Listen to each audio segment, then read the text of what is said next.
имрӯзҳо довталабони озмуни ҷумҳуриявии фуруғи субҳи доноии китоб аст барои даври якум ки дар муассисаҳои таълимӣ, ташкилоту муассисаҳои деҳот ва шаҳрак гузаронида мешавад тайёрӣ дида истоданд. Ёдовар мешавем ки озмуни мазкур бо амри асосгузори сулҳу ваҳдати миллӣ, пешвои миллат, президенти ҷумҳурии Тоҷикистон муҳтарам Эмомалӣ Раҳмон ба истиқболи 30-солагии истиқлолияти давлатии ҷумҳурии Тоҷикистон роҳандозӣ гардида, миёни қишрҳои мухталифи ҷомеа, аз ҷумла хонандагону донишҷӯёни ҳамаи зинаҳои таҳсилот ва шаҳрвандони кишвар гузаронида мешавад. ҳадафи асосии он баланд бардоштани завқи китобхонӣ, тақвияти ҳофизаи фарҳангӣ, дарёфти чеҳраҳои нави суханвару сухандон, арҷ гузоштан ба арзишҳои милливу фарҳангӣ, инкишофи қобилияти эҷодӣ, таҳкими эҳсоси худогоҳию худшиносӣ мебошад. боиси хурсандист ки ба василаи озмуни мазкур шумораи хонандагони сину соли гуногун, махсусан наврасон, дар толорҳои хониш ва аъзошавӣ ба китобхонаҳои ҷумҳурӣ ба маротиб боло рафт. инак дар китобхонаҳо хонандагони зиёдеро мебинем ки бо шавқ ба мутолиаи китоб машғуланд. акнун китоб дӯсти беҳтарин ва бовафои эшон гардидааст.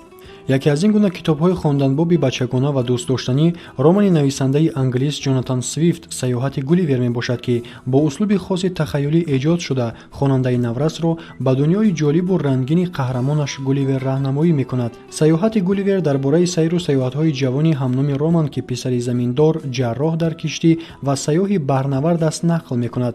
аксар вақт киштии ӯ дучори садамаҳои гуногун гашта қаҳрамони асосии худро дар кишварҳои аҷоибу афсонавӣ дар меёбад.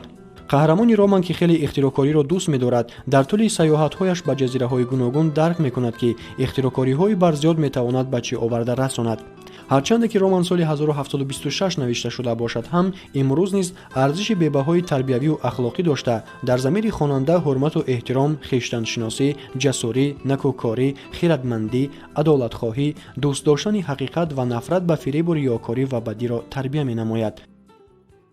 ман соли гузашта дар озмуни фуруғи субҳи доноӣ аз рӯи номинатсияи муосир иштирок намудам ва имсол ният дорам ки аз рӯи номинатсияи классик иштирок намоям. айни ҳол ман барои тайёрӣ дидан дар ин озмун ҳар рӯз ба китобхонаи миллӣ омада дар он ҷо китобҳои гуногунро мутолиа менамоям. аз ҷумла китоби Саёҳати Гулливер, Ҷонатан Свифт, донишномаи Абу Абдуллои Рудакӣ ва ғайраҳоро мутолиа намудам. китоб дар зиндагии инсон ҳамчун як раҳнамо мебошад.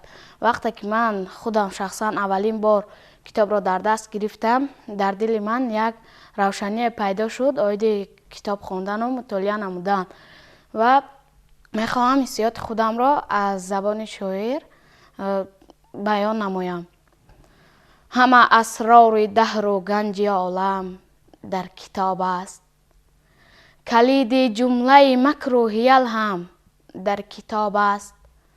агар хоҳӣ шави доно, тавоно чун бузургон, китоб хону, китоб хону, китоб хону, китоб хон.